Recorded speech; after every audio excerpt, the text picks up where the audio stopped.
নমস্কার বন্ধুরা, স্বাগতম সনাতনের পথে চ্যানেলে। আজ আমরা কথা বলবো একটি খুব গভীর সত্য নিয়ে। মানুষের সবচেয়ে বড় শত্রু বাইরে নয়, নিজের ভেতরেই। আমরা প্রায়ই ভাবি আমার কষ্টের কারণ অন্য মানুষ, পরিস্থিতি বা ভাগ্য। কিন্তু শাস্ত্র বলে আমাদের আসল শত্রু হল ক্রোধ, অহংকার, লোভ ও মায়া। যখন রাগ আমাদের নিয়ন্ত্রণ করে তখন আমরা নিজের কাছের মানুষকেও কষ্ট দিই। যখন অহংকার বাড়ে তখন ভগবানের কৃপা থেকেও আমরা দূরে সরে যাই।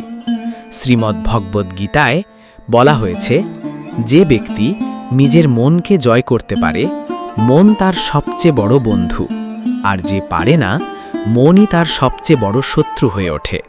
তাই প্রতিদিন কিছু সময় নাম জপ করুন, ভগবানের কথা স্মরণ করুন আর নিজের মনকে শান্ত করার চেষ্টা করুন।